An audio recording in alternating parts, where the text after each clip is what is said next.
It's not a bird, it's not a plane, it's Superhero Slate. It's a weekly podcast where we talk about everything that's great.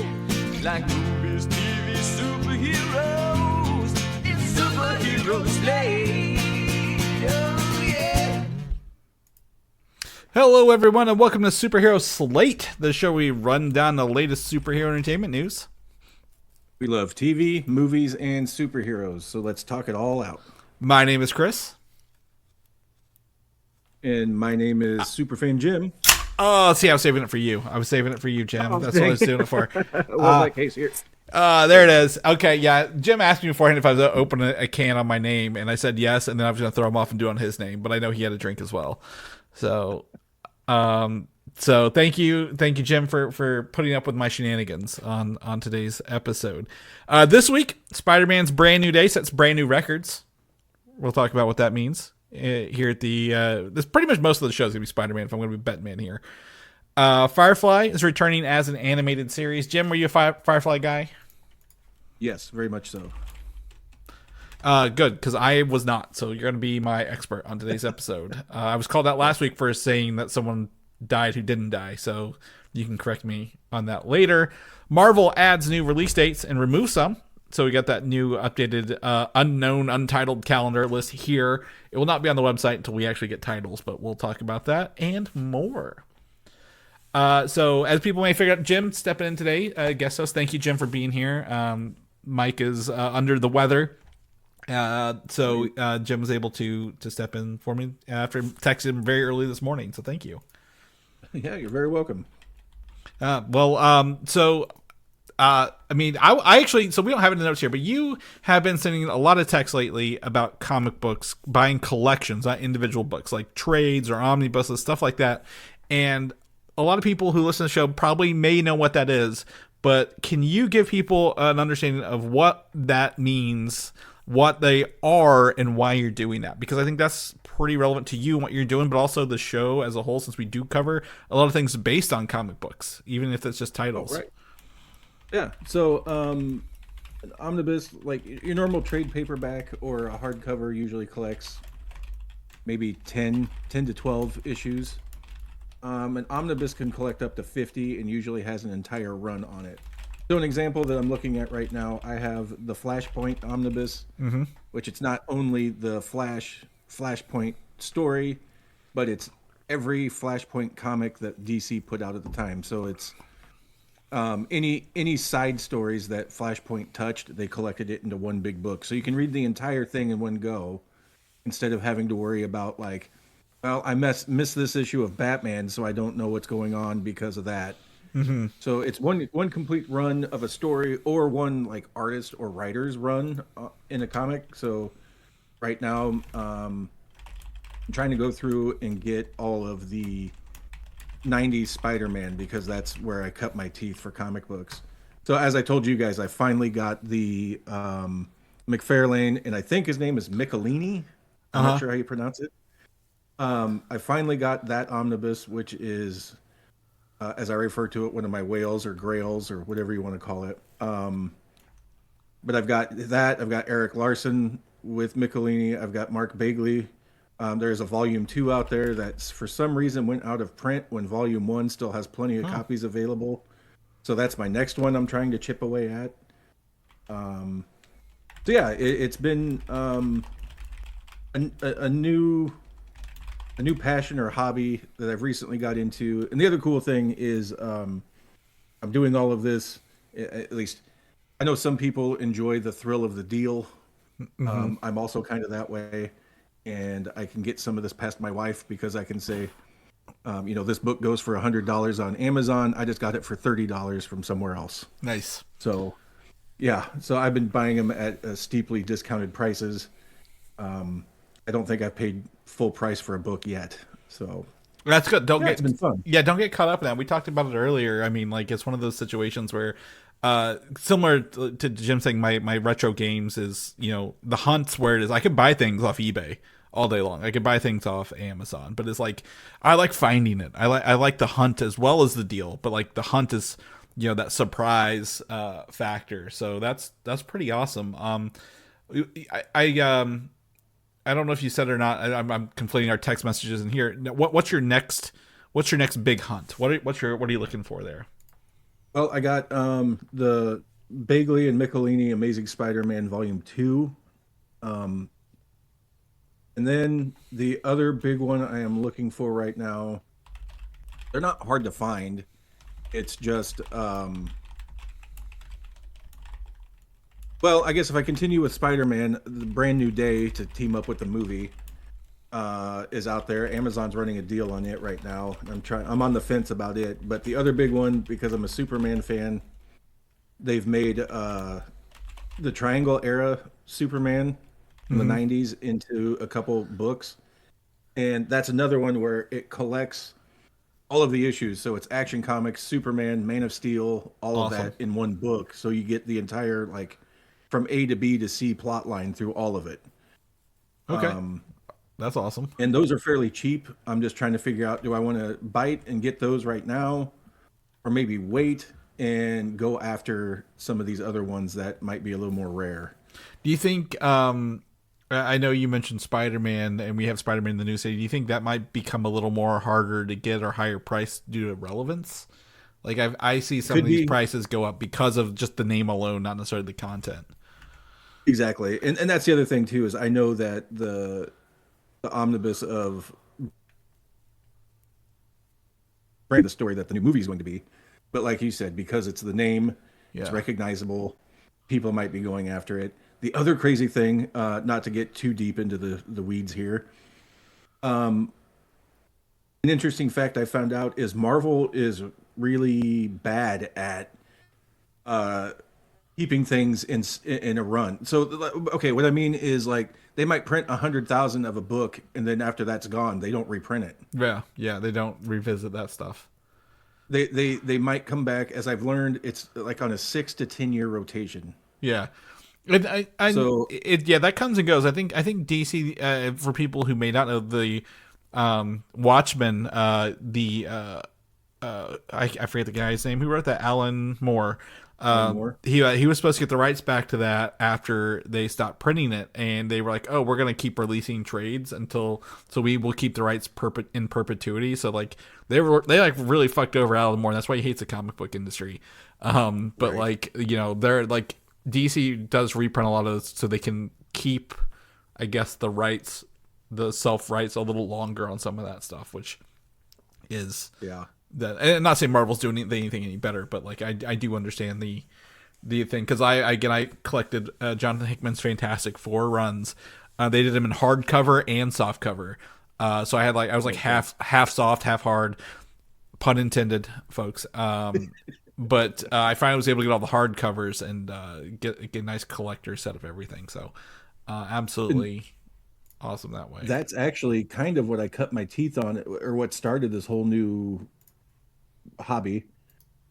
I was on Facebook Marketplace, and a guy was selling his Hickman Avengers Volume 1 and 2 for $120 total. And Avengers 1 is so out of print that to find it online by itself is usually around $200, if not more.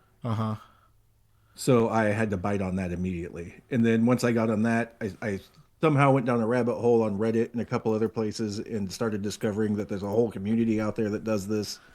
Yeah. And it's been fun. I got to thank you guys for the Hickman advice from the beginning, because if it wasn't for that, I would have slept on it. Yeah. So, well, we occasionally get something right here.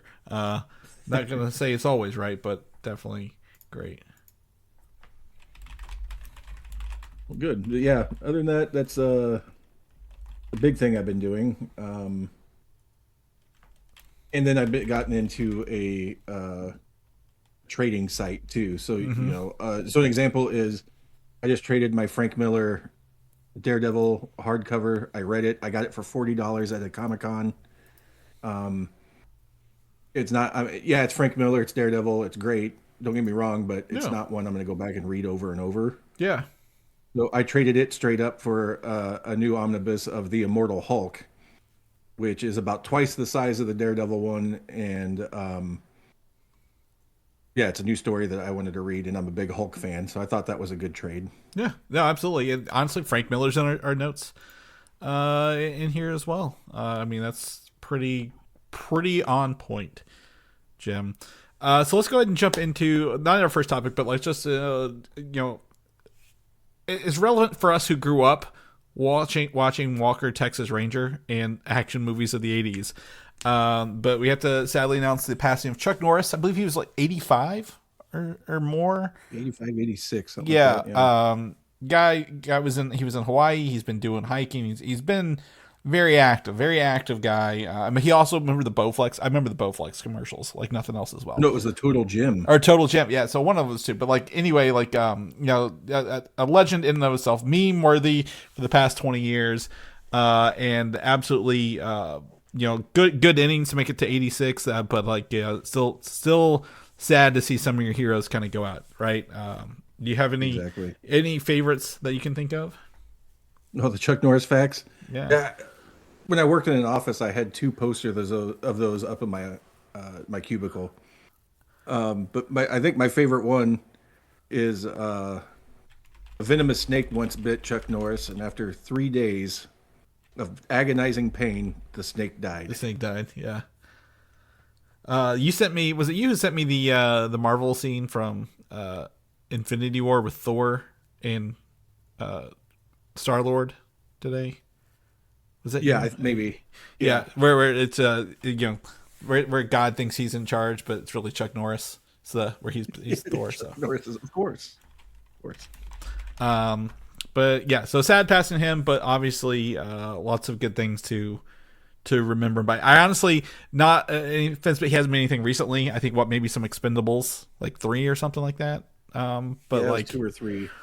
Hadn't really thought about him for a minute, but like I said, good innings for him. Moving on. First topic there, Firefly. So last week, Nathan Fillion was going around to all the cast members from Firefly and getting them riled up. I thought, honestly, Jim, that it was going to, and I'm sorry if I call you Mike, that's just habit on the show. No, it's okay. Jim, that I thought it was going to be like, oh, we're doing a 4K Blu-ray release of the show, like season 1 or something like that. I thought it was going to be like a retro release because they even went up to Alan Tudyk was one of the first people, and I know he died in Serenity. Is that correct for that? Okay, great. Yes. I was incorrect. The Baldwin brother, he did not die in the movie. No, and he's not a Baldwin brother either. Or not Baldwin. What is his name? He's just a Baldwin. His name's Baldwin, but he's not one of the brothers. Yeah. So either way, Baldwin relation somehow. It's all nepotism. Okay. But anyway, so instead of a new release, they did say that they're going to an animated series, and it's set after the live action season is one season, but before the Serenity movie.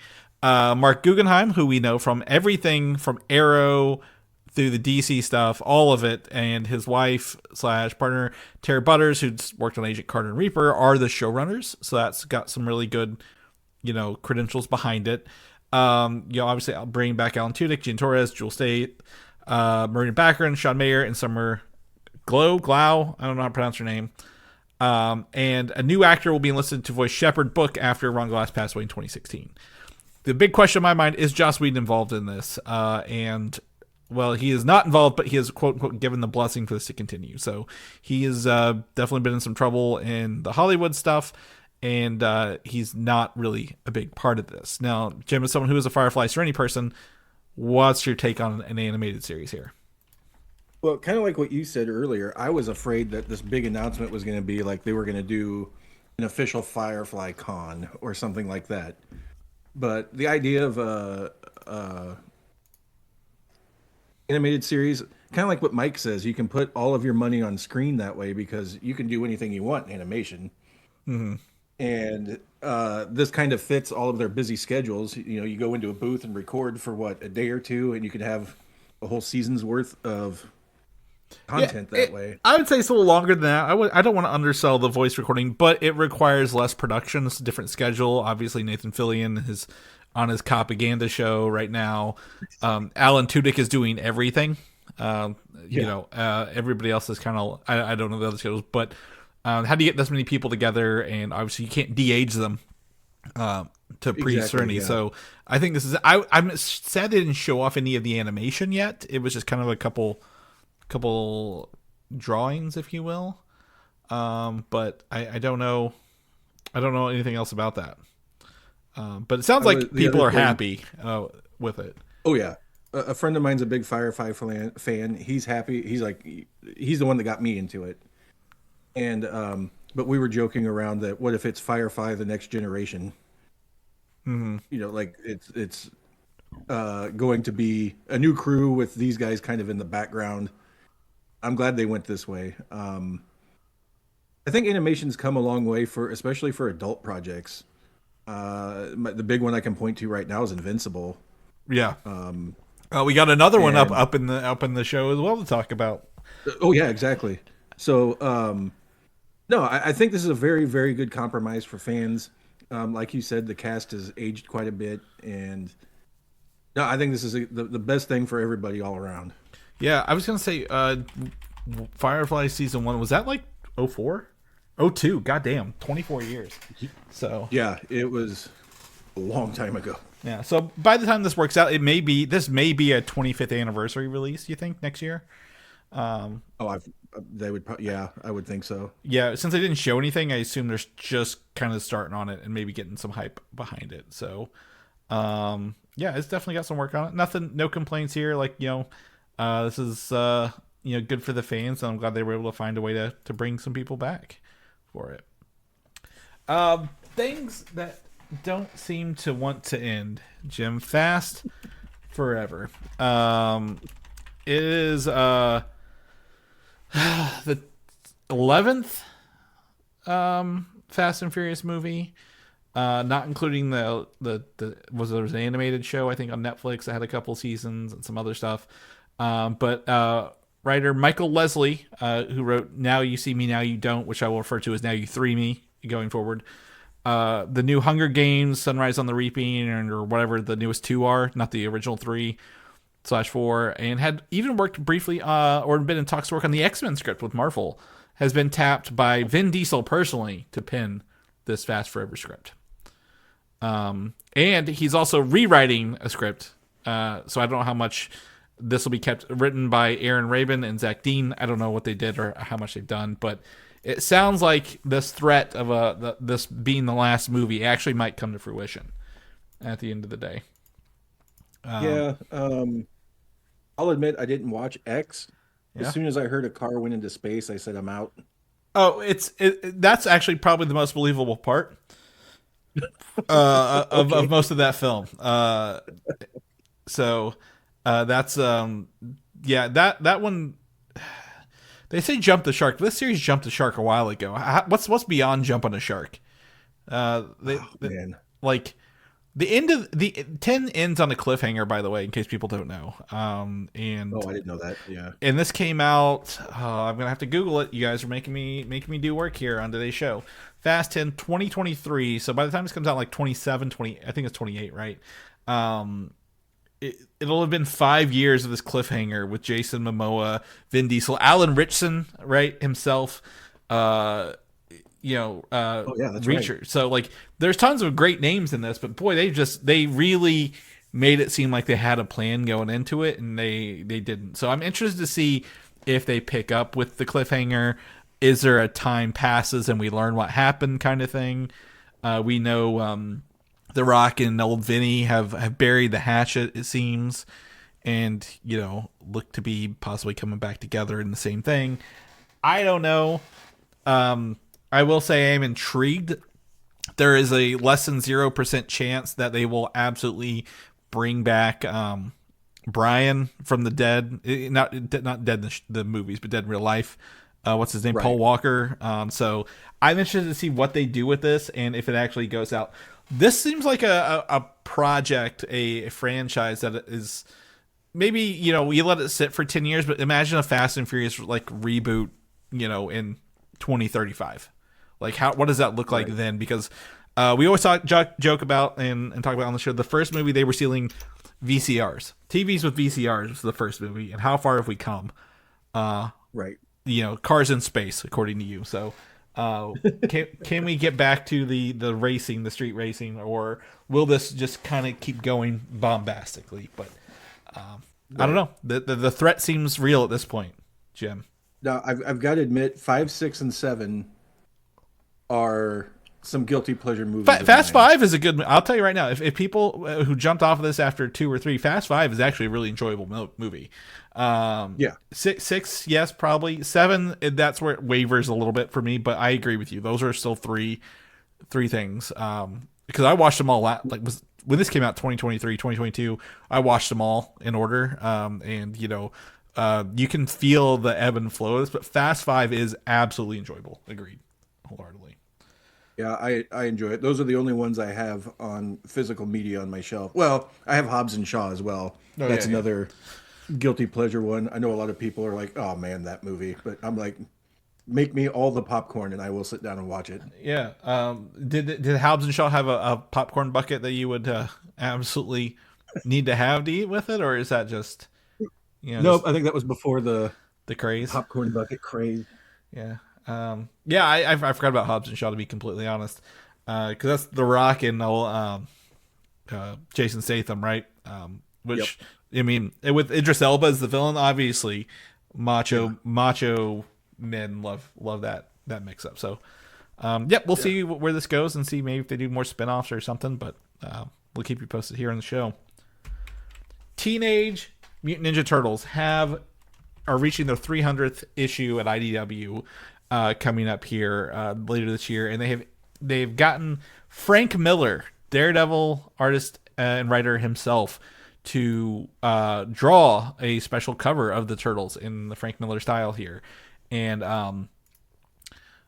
I see the Daredevil inspiration in this. Like, I see the teeth and like the way the muscles kind of line up a little bit, the blockiness of it. So this feels like something that might have been in the 90s, but I absolutely love just knowing Frank Miller is bringing his ninja sensibilities back for this one-off cover for Teenage Mutant Ninja Turtles. I like how he draws their feet. Yeah, and have a different take. His feet, the feet and hands are very much rectangular. Everything's so rectangular in here. Right, it's surprising. Like, Raphael kind of looks like a Canadian from South Park a little bit. Like at the top of his head and the bottom are different things. Very much the muscular, because turtles aren't hairy, so they're very muscular, and like the details is gritty. It's fun. Frank Miller, obviously, he's up there in age, right? Let me see here. Frank Miller, he is 69 years old.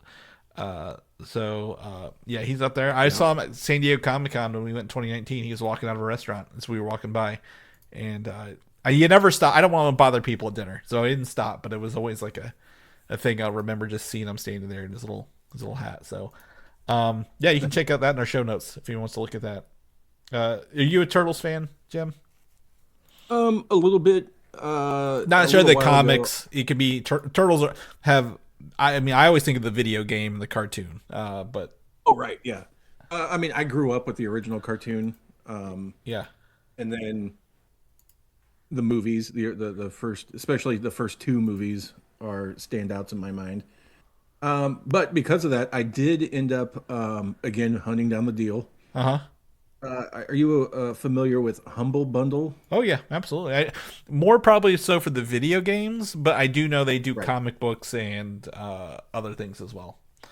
Yeah, they do a lot of book specials and stuff too. So I got the first 20 IDW collections. I don't know how many comics that is, but I got that entire run for $18 plus the Last Ronin. Yeah. So I mean, yeah, it's digital, but to just sit and read it, I thought that was a good price for a lot of content. So, I jumped on it. Absolutely. I mean, that's definitely solid all around. I was trying to think. It wasn't IDW. There was another publisher for Turtles comic books, and it was one of the first comic books I ever had, and it wasn't IDW. Was it who does Archie? Was it just Archie Comics? I think it's just Archie, isn't it? Yeah. Or, Yeah, Archie Comics. Archie Comics did its own Turtles from 88 to 95. Mirage oh, wow. Studios was the original. So there was a thing where the turtles go to space and they have to put on costumes for this planet that does like wrestling. And there's like it's essentially a hound dog that looks like a Machamp Pokemon because he's got two arms and he's like walks around and he was something hound. And like they had to wrestle all these people in this comic book, and it was like one of like 3 comic books like that. And the Thor Corps. Don't know if you remember the 3 Thors that had to put their hammers together to summon Thor. So essentially, rip off of Captain Planet, but Thor. And yeah, it was such a weird comic book that I forgot it even exists. But I play a lot of video games. I love the Turtles video games, the original '89 arcade, the more recent Shredder's Revenge. So I grew up with the cartoon. So absolutely agree with you. Love it. And this is fun for IDW to bring back a popular artist. Moving on, Sonic 4. I made Jim watch this teaser right beforehand. They've announced filming underway and some new cast announcements. They have a little teaser. Showing off Chaos Emeralds. I don't know if you're familiar with Sonic at all, Jim, from the game, but the Chaos Emeralds are huge. They've also added some new cast, including Richard Ayoade and Matt Berry, both in the IT crowd. I didn't know that, Jim. Okay, I just want to say, but most people know Matt Berry from What We Do in the Shadows TV show. You brought up, he also did the voiceover at the Academy Awards last week. He's definitely got an iconic voice and look about him. Richard Ayoade, other than IT Crowd, he does some other stuff too, but IT Crowd is definitely one of my favorite shows with both of them in there. Oh, same here. Love that show. Yeah, so that definitely got. He's also going to be in the upcoming Fable game as a giant. Oh, really? Yeah. So when the new Fable, he's a giant. You can watch the trailer. He voices him and looks like him and everything. So there's that. I'll have to go find it. We also confirmed Kristen Bell is voicing Amy Rose, but Ben Kingsley, Nick Offerman have officially joined. I think they were rumored, but now they are officially in there. As well as returning stars Ben Schwartz, Jim Carrey, who hates Hollywood but will come back for every Sonic movie thrown at him. I think he just loves doing it. With that, Idris Elba, Keanu Reeves, James Marsden, Tika Sumpter, Colleen O'Shaughnessy. I don't know how to pronounce her name. She voices Tails, and Lee Majdoub. I love Sonic. It's a guilty pleasure. This is like one of those things, like we always talk about on the show, Jim, you know this, where they bullied them, the guys who made the studio, that they had to redo the CGI with from Ugly Sonic. So I'm glad this is picking out to the point where, like, yeah, we bullied them enough, but hey, guess what? That work paid off. They got 4 movies and a TV series out of this. And I'll admit, I've seen 1 and 2. I haven't watched 3 or the Knuckles TV series, but from the people that I know that have, they say all of them are very good. Mm-hmm. So that's awesome. Yeah. Oh, absolutely. I agree. I've had a great time with this. Again, I'm really surprised they even gave him a show at the end of the day with Knuckles. So glad they're doing 4, and we'll keep you guys posted as this probably hits. I think there's a release date. It's probably next year, but we'll come back to that as we get closer. You mentioned adult-themed animated shows at the top show from comic books. Powers, the animated series of Brian Michael Bendis' comic series, is coming to Netflix. So they are taking this book, Powers, which is still it's on its 25th anniversary and has like a new limited run for its 25th. They're still telling the story. That I don't know if you remember, it was a PlayStation Network live action show with the guy from District 9. Sharlto Copley. Yes. However you say his name. Sharlto. Yeah. Yeah.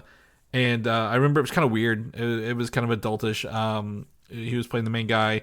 The synopsis, obviously, this comic's been around forever. Combining the tropes of the superhero genre with the police procedural genre, Powers follows 2 Chicago homicide detectives, Christian Walker and Dina Pilgrim, who work in cases solving superpowers. The big catch here is Christian Walker used to have powers and lost them. I don't know if they've ever uncovered why or how, but this seems to. Go ahead. Oh, sorry. I was gonna say I watched enough of the show that, at least in the live action show, it was hinted at or something that the main bad guy was the one that took him. Yeah, it was Eddie Izzard, the comedian. But I didn't watch it enough to even figure out if at the end of the season he got him back or anything. Yeah, this Like is you one said, of it was really weird, so I kind of gave up on it. yeah. It also like PlayStation Network was a weird thing you had to subscribe to, watch it only on PlayStation. Like it wasn't like so when everyone was trying streaming services for a little bit there. I think it went to somewhere else on the second season, or if not, it died because it was on PlayStation Network, and they're not a TV studio. But this is coming to Netflix and it's animated, so the Invincible in its season 4, which is debuted last week, so I think the first 3 episodes are out of season 4, and just more animations coming to light. This is not a surprise that they would pick this up and try to run with it again. So we'll keep you guys posted. Maybe we'll get some footage or something later. I'm guessing again probably next year before they get to it along the way. Yeah, there'll be something to watch for. Yeah. Daredevil Born Again this week. Season 2 is this week on Disney Plus. I think it's weekly, right? That's how it was last time? Yeah. So definitely good for that. The Born Again official podcast also released, I think maybe all the episodes or something. I've linked the YouTube version here below. They bring everybody in, including like Brad Winderbaum, the president of Marvel Television. They got the actors Charlie Cox and who plays Wilson Fisk, Kingpin. Vincent D'Onofrio. Vincent D'Onofrio. A lot of people are on the show. Like there's several episodes, so you can check it out, listen to it, watch it. But the other thing is, I didn't link him here, but I did see this throughout the week that Finn Jones and Elodie Young played Iron Fist and Elektra respectively in the Netflix version of these are doing quote unquote training photos like in the gym. And so they're filming season 3, so I would not be surprised at all, Jim, if season 3 gives the longtime fans what they want. Whether you want Finn Jones or not, you're going to get the Defenders again in the MCU before they end this and reboot it or something. But it feels like there's a push to not necessarily wrap it up, but like, hey, this is working. Let's keep it working. I think Charlie Cox and Vincent D'Onofrio are both going to C2E2 this week, this coming weekend. Ooh. Nice. Yeah. I got my photo, Charlie Cox, 2 years ago. Lovely guy. Like I said, I think his favorite burger was In-N-Out. I think when I asked him what his favorite burger was, I have to go back and listen to that show. Yeah. Because people always ask him, what's it like being Daredevil? I'm like, no, what's your favorite food, man? Tell me your secrets. I want to know what's it like to be you. Right. When when you're hungry, but you don't want to, go somewhere else. But especially like a British guy in America, what American food do you like? Yeah, I didn't even ask him. He could have told me anything. I guess that he wanted to. Like it could have been British, and I wouldn't have known any different. I just want to know what he likes. Maybe I can get my hands on it. Give it a try. They got those boxes that can insulate food, right? Get that overnighted from the UK. At least it wasn't fish and chips. Oh, yeah, there you go. Is there a good American version of fish and chips? Yeah, other than Long John Silver's. Long John Silver's. Well, I'm biased because the original Long John Silver's and their corporate headquarters is within an hour of me, so obviously there's that. But I don't know. Go there when I visited? No. I mean, honestly. We didn't even get to go to Buc-ee's, did we? That's another miss. So, no, yeah, I got that. Well, no, I take that back. I made it to Buc-ee's before I visited you last night. Yeah, I think so. Yeah, but anyways, yeah. What were we gonna say? You said. Just that he was in Des Moines last year, and I ended up missing him because of, I think it was my daughter's orientation day at college. So. I mean, I hate to say it, but my daughter's a little more important than Charlie Cox. But it's okay. You can be wrong. It hurt. I'll tell you that much. But, it was fun to see him. I mean, so like I said, I got my photo with him. I didn't even order the photo till like the day of for me. I was just like a whim, and absolutely had a great time with it with him. So I'm glad he's come back for Born Again season 2. But yeah, that starts this week. I think it's the 24th, so Tuesday, probably Tuesday night. So I'll be able to pick that up, and so we'll probably try to cover it at the end of the season. I don't think there's anything we don't talk about weekly on the show unless it's like, oh my god, this was mind blowing and changes the course of everything else. But I don't think this TV show will do that too hard. Let's talk about Marvel Studios. They removed some dates and added new ones to the release calendar post Secret Wars. So for those who like visualizing things, I've included in our notes. Half of our notes is just these dates, if it looks like it. So we're going to go with July 31st is Spider-Man Brand New Day. This is owned by Sony. I want people to know that Sony handles distribution. They pick the days. So that is technically not a Marvel day. But I wanted to include it in there because that is our next Marvel project that we know of. December 18th is Avengers Doomsday. A year later, nothing in between, December 17th, Avengers Secret Wars. So those are the three things we know of right now, right? The three actual property names. Right. Also on the calendar, they already had May 5th, 2028 and December 15th, 2028. Those were already on the calendar. No questions. Those have not changed. However, they've added new ones. Jim sees them in the notes. I can't hide it from him. But July 28th, 2028, May 4th, 2029, and July 13th, 2029. So we have a May, July, December of 2028 and a May and July of 2029. So that gives us 5 untitled Marvel releases at this time that are coming. And we'll talk about what they could be. However, those who have great memory, not me, I didn't know these. They had actually already had a February and November of 2028 on the calendar. They've nixed those. So they're only doing May, July, December. And they're nixing February and November of that year. So they've moved some stuff around to hit the summer, early summer, late summer, and winter for that. Now, here's where I wrote down some ideas for what these movies might be. Of these, 2 of them are new. The rest are all sequels, because I think that's not saying that it's the wrong answer, but if you look at Disney's output lately, Disney, Pixar, even a lot of them are just properties that have performed well. They're not really trying a lot of new things. Now, I'll tell you what, Hoppers did great. I mean, that's Pixar. That's a new property. They're doing great with that. But like, we also know Toy Story 5. We know Incredibles 3. We also know Monsters 3, Inc. University 3 is coming.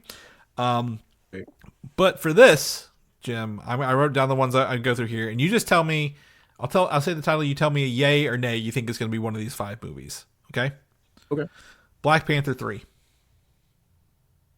Yay. Okay. They've talked about this quite a bit. We know Ryan Coogler's working on it. Right. I think that's a pretty solid work. Doctor Strange 3. Yeah. Okay. I think it's time they wrap that up. Not anything against Benedict Cumberbatch, but it's been 10 years since his first movie. They've only done 2. I think it's time to give him something to either transition or, give him a nice little circle on the what was the Baron Mordo? The Mordo storyline would be great to wrap up. Oh yeah, from that. Mm-hmm.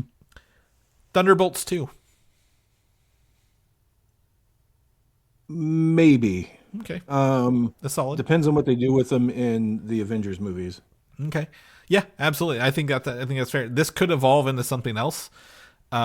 Maybe post Avengers, it is not Thunderbolts, but like maybe it's Secret Avengers or like just another Avengers movie, because technically they're, they have like at the end of Thunderbolts, they said, Sam Wilson is suing them over the Thunderbolt or the Avengers or something. I don't know. I think they're just going to merge them all together. I don't think we need multiple teams, right? So this might be an Avengers movie. Fantastic Four 2. Yeah. Fantastic Four Second Steps. No, I'm kidding. But they will probably be merged into one timeline at the end of Secret Wars. So I would love to see how they come to live in the MCU, or what maybe they add things like, Reed Richards and the whole team was really smart in their universe. I would love to see what they can do to the MCU post Tony Stark's technology, right? Right. Yeah. With that. X-Men. Absolutely. Yeah, I think that's a given. No question there. Blade or Midnight Suns, one of the supernatural films. I combine these as one. Okay, I'm of 2 minds. Okay. I absolutely want that, but will they do it? I don't know. Yeah. I think their track record with that stuff is kind of not great. Yeah, I do think they have delved into the supernatural a little bit with obviously Werewolf by Night. Huge success. I do think some of the Doctor Strange stuff could lean into this. Maybe Doctor Strange 3 is the Midnight Suns movie. Maybe they combine those together. Cool. Magic and supernatural kind of tying together. Blade has been on the burner for about 7 years now. Will we get it? I don't know. But I do think that would maybe be an introduction point, is in Doctor Strange 3 or Midnight Suns. Good call. Deadpool 4. I want to say yes. Yeah. I feel like the money is there. Deadpool and Wolverine did great numbers. They're a great team up. I'd love to see what they do after Secret Wars together, right? Like I don't think their story's done at the end of that movie. I think it kind of they need, if they're gonna wrap it, do it. But like this could be, again, like we talked about the X-Force. Like maybe we get a couple, like Thunderbolts is kind of an Avengers movie, but like a Deadpool, Wolverine, X-Force is kind of an X-Men movie.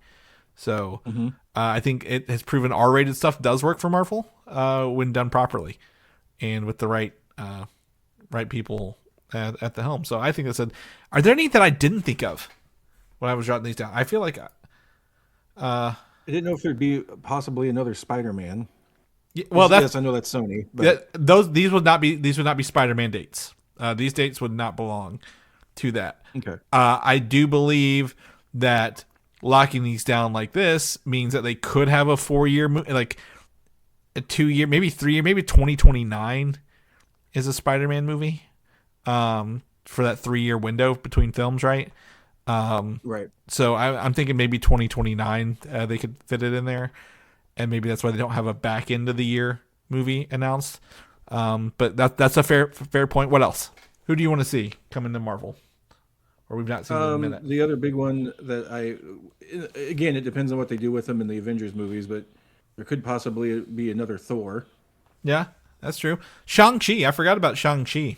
Yeah, Shang-Chi as well. You're right. Yeah, could be good. Now, could they absolutely team up some of these, like Doctor Strange 3 being Midnight Suns and Blade? Absolutely. Shang-Chi could, be a team up with somebody else. Thor could be a team up. They talked about Star-Lord returning, right? Maybe Guardians. Oh, yeah. Maybe not Guardians, but Star-Lord could be in there. I hate to focus so much on existing properties, but like I feel like some of them just aren't done yet. And maybe they introduce some new characters into those movies, right? Like obviously X-Men's gonna have a bunch of, but like putting Blade and Doctor Strange 3 is there. Like Fantastic Four 2, who's the villain for Fantastic Four 2? Like is there an opportunity for them to, not necessarily a Silver Surfer, but like is that Nova? Like is there a Nova in that movie, right? Because they historically done that stuff. Yeah, it makes me wonder if maybe one of those might not be another cosmic movie. Yeah, I was hoping Annihilation comes. Like we talked about Annihilation on the show quite a bit. I was really hoping we get to a point where we could kind of do some of that stuff or use it. Right. Yeah, I don't know. It, like I said, it just all depends on what roles. See, I was under the impression, and maybe this is just my own naive, wishful thinking, that after Secret Wars, they were going to do a soft reboot of the Marvel Cinematic Universe. Mm-hmm. I think it's a soft reboot, but I think a lot of stuff will carry over. We'll just see, like Doctor Strange 3, maybe not be like I don't know, maybe Dark Dimensions, but maybe not multiversal. Like Black Panther 3 is, maybe a Shuri handoff to a new Black Panther, right? Like I could see that one continuing. Right. So I do think they could, but I think it'll be more of a, I don't know, back to like the phase 1 where everything's more like, oh, there's a lot less going on, but not multiverses, not stuff like that, but like space. Like again, I think again, have you read your Hickman book yet, or are you just looking at it? I've read volume 1. Okay, so volume 1 they deal with the ex nihilo and the I don't think you've gotten to Infinity yet, but the Thanos showed up with the Black Order. The Black Order, yeah. Okay, but like there are these again, I think the idea that there are people out there from space like trying to come and conquer planets. They could be coming to Earth. That could be a Fantastic Four thing. They love to do space there. If not, no big deal. But I think like an Earth invasion from something that's not like the what's it called, the Chitauri would be, or the Skrulls would be interesting, right? We don't need the Kree and Skrulls and Chitauri, but like, oh my gosh, like the Annihilation wave, like from Annihilation, is absolutely terrifying, because it's mostly just bugs-looking creatures like eating their way through the universe. So, yeah, I'd love to see some of that stuff. But if anyone else who's listening has ideas that we haven't thought of, send them to us, because I want to know. Jim wants to know. So I'll put my 1,000 to 1 odds movie that I would like to see out there. And that's the Henry Cavill Wolverine movie. Oh my gosh, yeah. I don't know if they've ever run with a cameo before as a whole movie, but oh no, we need it. Yeah. I know you need it. That's where we're gonna draw the line with that one. For those who don't know, Jim single-handedly keeping the Snyderverse alive on the internet. He spends his free time running all those bots for Zack Snyder to bring back Henry Cavill's Superman. I would say I'm an apologist, but I'm not a zealot. Yeah. Okay. Well, I'll give you that. Yeah, I think all these great. I would love, honestly, it sounds like a Planet Hulk movie. Yeah. I think the idea of the Hulk coming, he's got a son now. That story's kind of set up. I want to see Hulk. Smart Hulk's fine. Friendly Hulk's fine. I want to see Raging Angry Hulk. Like we might be getting that in Spider-Man, but like I would love to go back to the again, not necessarily the status quo, but like where Hulk is not necessarily neutered, but you know what I'm saying? Like he's just like, oh, he's smart now, or he's not dangerous. He's strong, right? But he's using his brain. I'm like, no, give us some actual like team members who are like wild cards. I need some chaos up in this. Exactly. I know I say this about every time a new Marvel movie comes out that the Hulk's in, but I go back to Onslaught series that he begged Jean Grey to take Banner's mind off the Hulk so the Hulk could be unleashed upon Onslaught. Yeah. I want to see that moment in a movie. Yeah. I want it to be impactful, and I want it to be for a reason. For everyone to stand up and cheer. I mean, I think Planet Hulk would be an Avengers level movie, simply because he would have all the Avengers, or like the lead, like they were the Illuminati in the comic books, but all like the current Avengers fighting each other in like an arena style. Like that would have to like absolutely change the Earth for a long time. But there is one person who defeated the Hulk in that comic book. Do you remember who defeated the Hulk at the end of Planet Hulk? Is it Beta Ray Bill? No. If I was to ask you this question, Jim, this is a personal question. Who beat the Hulk? Oh, Sentry. Hey, we have a Sentry. We have the chess pieces. They are on the board. Let's put them in. Let's put them in play and make the Avengers fight each other at the Hulk's whim. Or maybe like a Maestro Hulk. Maybe like he comes from the future, back in time. It's a Maestro version. That's a lot of multiverses, though. Never mind. Scratch that. We're tired of multiverses. Let's actually get some consequences that matter up in this bitch. Exactly. So, all right. No. Anything else? No, I was just gonna say I agree with that. So, yeah, we've delayed this long enough. Let's get into Spider-Man Brand New Day. The trailer has landed. It swung in on Wednesday morning. My birthday was Tuesday. I knew this was coming because they were teasing it Tuesday. So it was a great delayed birthday present. We got our teaser trailer. The link is in the show notes. Everyone has probably watched this. I got to mute it because it will play in my ear while I'm watching it. But this has the biggest trailer launch of all time in 24 hours, staggering 718.6 million views. Dethroned Grand Theft Auto 6. I think it beat Spider-Man No Way Home in the first 8 hours alone. So this is just 24 hours. Like this is not even like right now I'm on it's like 24 million on YouTube. And I mean they're totaling all the views across every platform, not just YouTube, but like absolutely wild for this to do so well on the first day. This shows you how universal and reaching Spider-Man is, Jim. Like this is not a one-time character. This is $1 billion man in a suit franchise. Right. With it. Yeah, we can talk about all the notes, but I will tell you the first thing I want to know. I told everyone this, and it's this is not necessarily a hard take. It's an interesting thing to look at. This movie has a striking visual difference at like than other Spider-Man movies. there is a feels like an HDR saturation kind of turned up a little bit on some of this. Not all of it. Spider-Man, obviously, when it starts, he's on the metal beam above the city. He's bright red and blue. There are scenes with the tank and Frank later on that are regular, but like there are some very HDR-y, gritty, gray, contrasty scenes in this, and I love that it looks different. This kind of brings in the tone that this Spider-Man, he's been 4 years now of just being Spider-Man more than Peter Parker. He's near his friends. His ex-girlfriend now has a new boyfriend played by Amonis Fati, who is he's in Ahsoka. What's his name? Ahsoka, the Jedi they found in Ahsoka.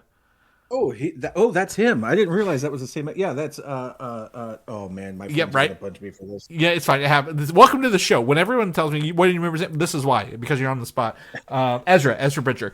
Yes, that's it. Yeah. So he's there. This is like one of the biggest Easter egg trailers I've ever seen for nerds and non-nerds alike. We get Zendaya, we get the briefest of glimpses at Sadie Sink, not even her face. Mark Ruffalo's here with the new Hulk control device, not even Smart Hulk. Frank Castle, the Punisher. Hell, I'm pretty sure, I'm 90% sure the voiceover is Keith David himself, talking about the death, life, and rebirth of spiders. There's a transformation. I'm gonna say it looks like he's getting organic webbing.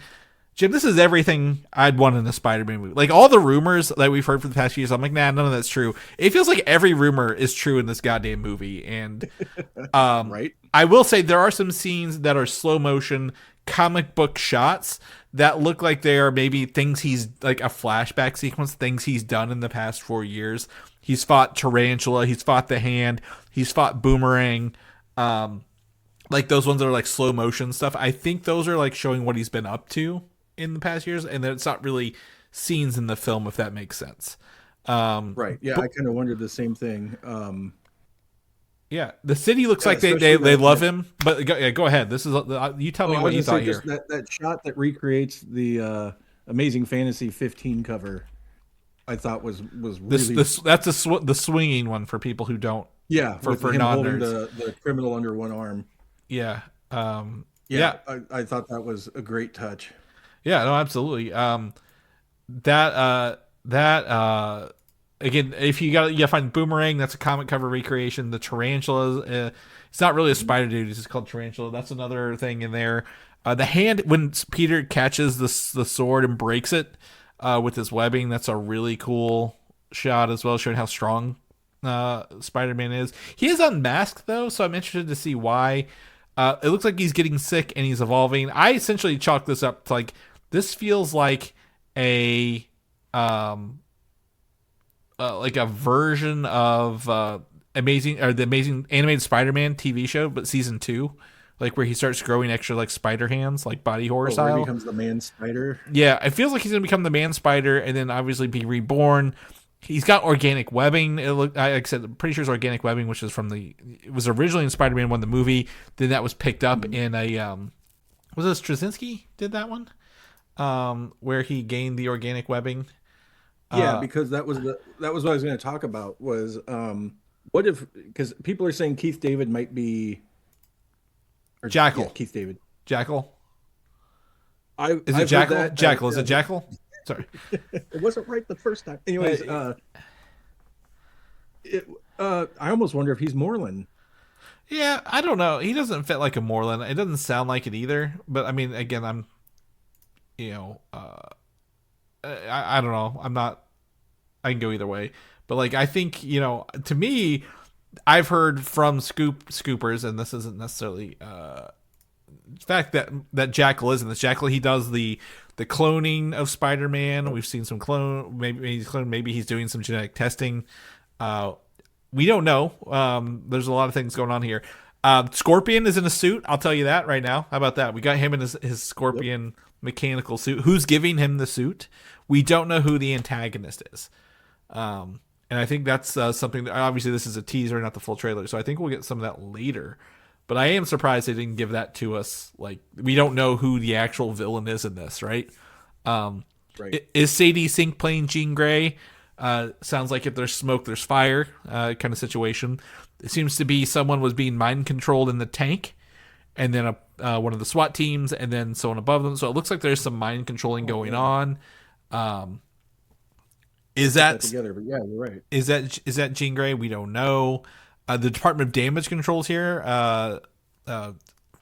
Tillman, what's the actor from Severance? Trammell Tillman. He's his character is named Bill, which we think is like a William person who's like the head of Department of Damage Control. It's not his voiceover either. There was a leaked version in December. This trailer is very similar to that, but there's some differences. I did hear that leaked trailer caused like some like last minute, like, oh, you only get half your weekends. Like there's a lot more time. They had to update a bunch of stuff. So like when people are like, oh, leaked trailers don't do anything, they actually do in the workload of stuff, ironically. Right. But I'm just going to listen to all this stuff, Jim. I think the whole thing to say is I really enjoyed this trailer. It's got me hyped for Spider-Man again. Yep. It's weird to see him down on his luck, but that's what Peter Parker does. I want to see him at his best.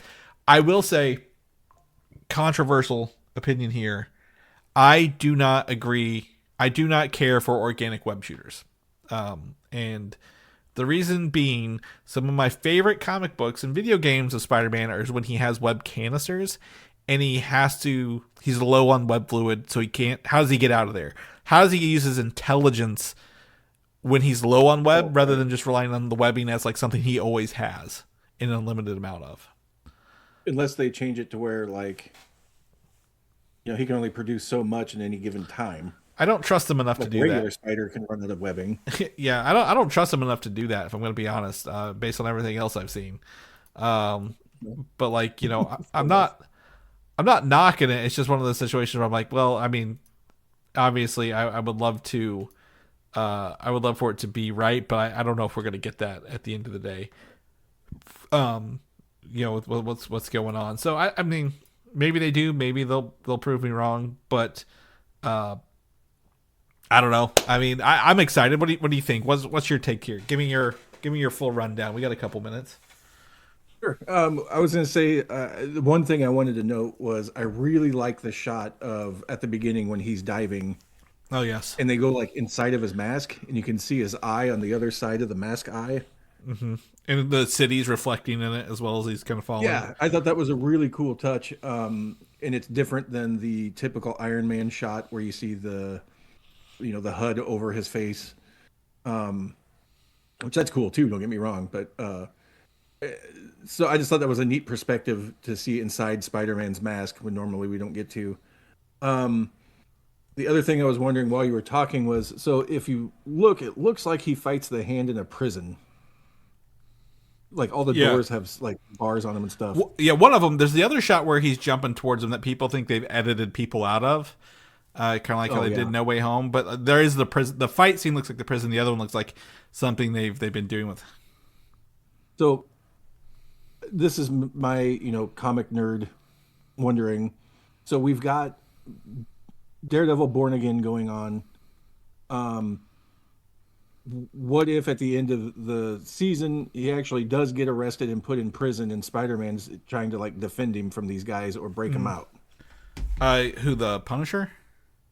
No, Daredevil. Oh, Daredevil. Matt Murdock. Oh, I don't think Daredevil's in this. Not that much. Because the Zardusky run, or however you say it, he was in prison for a while. Zdarsky. He was. I don't think this. Again, do you listen to how many characters are already listed off? I don't think Daredevil has room for anything.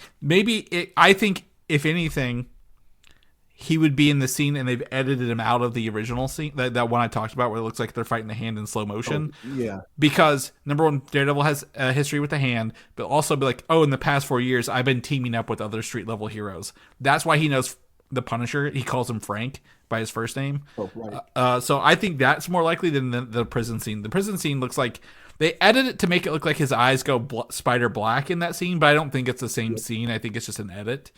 Gotcha. But he does have his mask off in that, so I wish it was that connected, and I wish they could get Charlie Cox for more than that. But I don't think he's in there for that one. I think season 2 will be out. I don't know. Prove me wrong. He was in No Way Home at the beginning, right? Right. He caught the brick. He's a really good lawyer. I didn't know if that'd be a fun way to bring it around. Yeah, Um, I've got no qualms with it. I just think there's so many people in here. I don't want to. When do you have time for the actual movie? Right. That's what right. it sounds like. So So, but other than that, no, I'm like you. This completely got me hyped up. No complaint against the other Tom Holland Spider-Man movies, but it's nice to see him kind of stripped down to just the pure essence of what Spider-Man is. You know, he doesn't have the fancy suit or anything like that. It's just yeah, him against the world. Um, yeah. what a okay. So this is kind of what an empathy question. So your friends forget who you are. Do you constantly hang around, like, you know, they're in orbit around them to kind of observe them, or do you just try to walk away from them completely? Because that almost feels like he's punishing himself more than Yeah, anything. well, Spider-Man always does that. Like again, Aunt May passed away in the last one, Yeah, right? He has nobody. He's there's a shot where he's up against a washing machine. Being Spider-Man doesn't pay. He has no money. You know, who knows what his day job is. He does right, have the key to the city, which is great. So I think the public like him. He's working with some of the SWAT team members. He may even be working with the Department of Damage Control, right? Like they may be like, look, you're not a threat. We understand this. Help us out.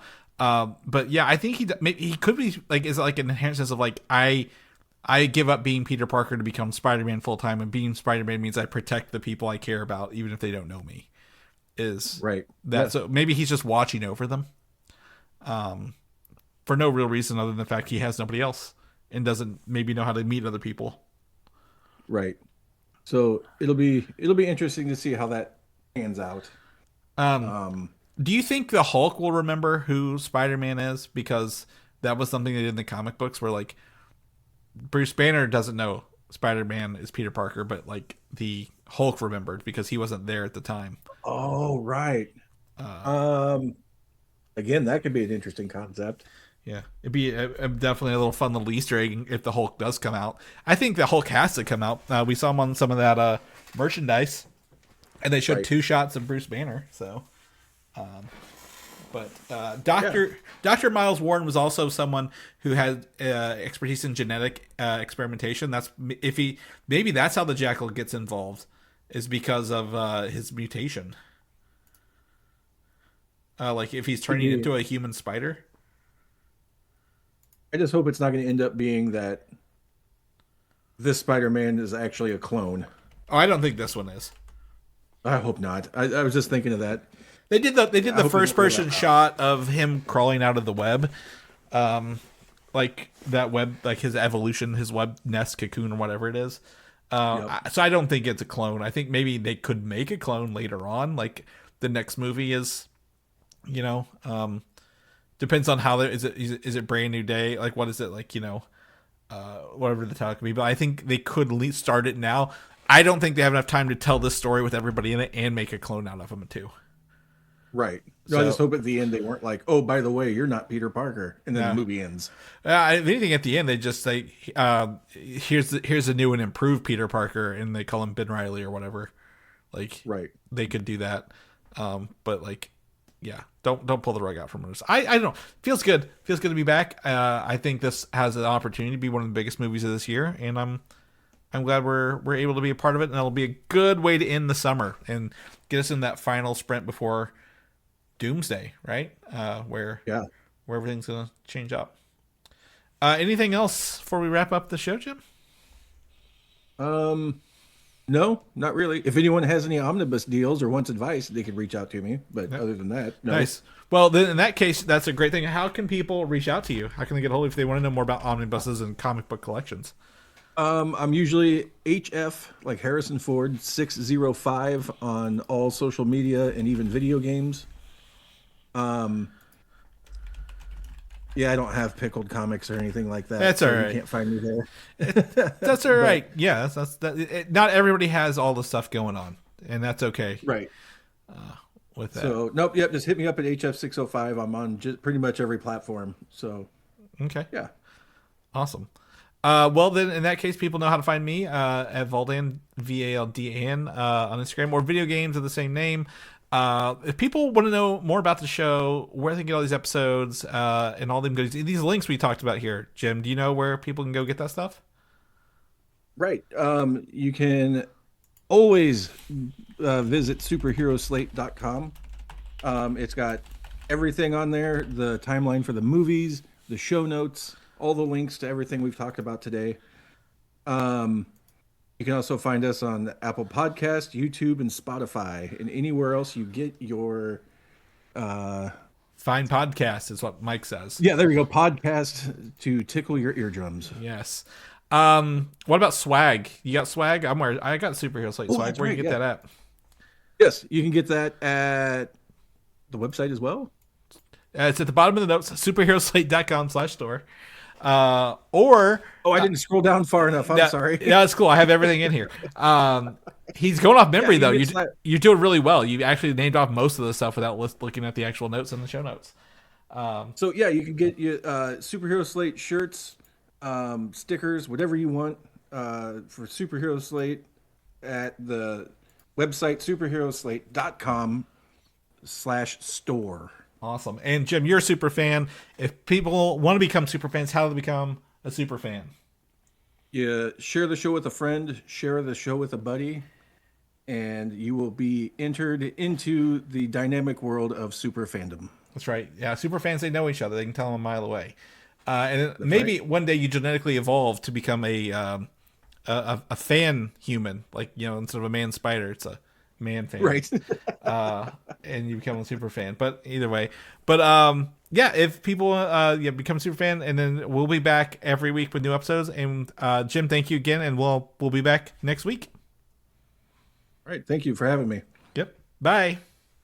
Bye.